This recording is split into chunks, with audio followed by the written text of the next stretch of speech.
This is your daily briefing. You're most welcome to it. I've been digging into the transfer activity and it's pretty murky.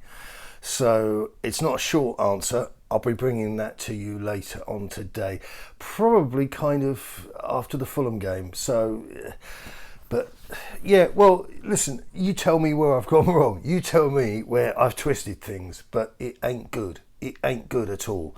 And it's not just Spurs we need to look at. There are their minions at work, and that's a different side of it altogether.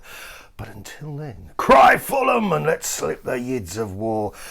Spurs entertain our London rivals at 3 o'clock this afternoon. Fulham are doing pretty well, 8th in the table.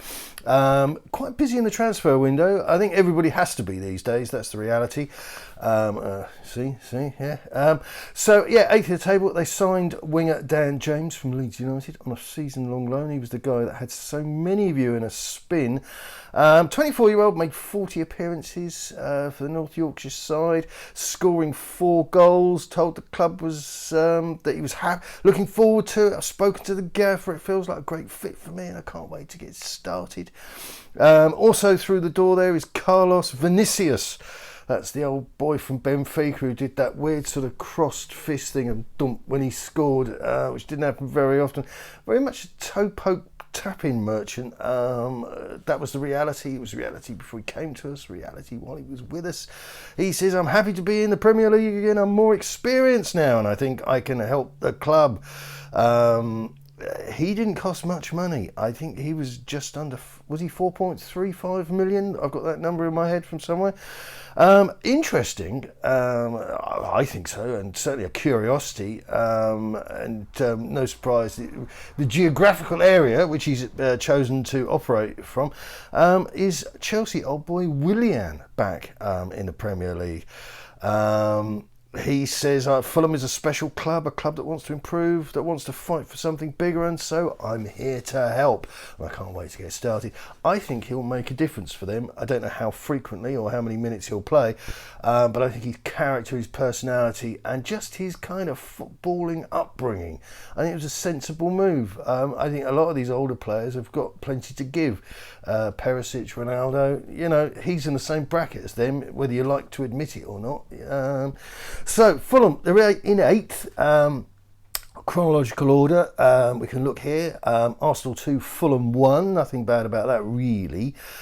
Fulham 3, Brentford 2. Yeah, pretty well done, 0-0 against Wolves, which I have to say a lot of people getting that, but I think, as I said to you before, I think Bruno Lage, nothing to worry about. I think he's doing a lot of things right, but he's definitely going to need to turn these decent performances into points at some point in the proceeding. And then Fulham 2, Liverpool 2, which is extremely respectable. Even though it was Craven Cottage, there are no even those against Liverpool. I think they've done pretty well.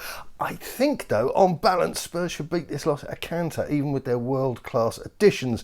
Bookies, as one might imagine, have us as notable favourites, 8-15 for the Tottenham. Fulham 5-1 way out, and 10-3 is the draw, which may catch the eye for those seeking a little bit of insurance. Here's my plausible 11. 2 choices, 2 twists, 2 picks of note. I'm being a little bit light-hearted here, but, there's a fine line between comedy and tragedy, as you know. Kulusevski doesn't appear to function for the first 45 minutes of most games he's been involved in whilst wearing the lily white. So for the first 45 minutes, I would have him warming up on the touchline, see how he likes it. In his place, let's see Richarlison roll the dice. Entertainment value. I remain sceptical about Richarlison for the money. Elsewhere, I'd let Basuma have another go. Like I said, I thought the yellow card that he got last week really kind of psychologically hit him. He then really, was in a fetal position almost, didn't come out of it until the second half. And I'd be inclined to let him have another go, opposed to feel that last week he blew it and that's it. And any path back is going to be a long and arduous one. Look, that guy was good stuff at Brighton. Everybody was woo-hooing when we bought him. So let's give him a go. Get him back out there. And it's Fulham, for goodness sakes. What side are you waiting for in order to take the risk and put him in your starting 11? And again, starting 11s, that takes us back to the conversation we're going to have later about Antonio Conte's spending, the ins, the outs, and the money involved for Spurs. I think Spurs are going to win this by 2 goals, perhaps even 3. That's it for now. Good luck. Keep it Tottenham.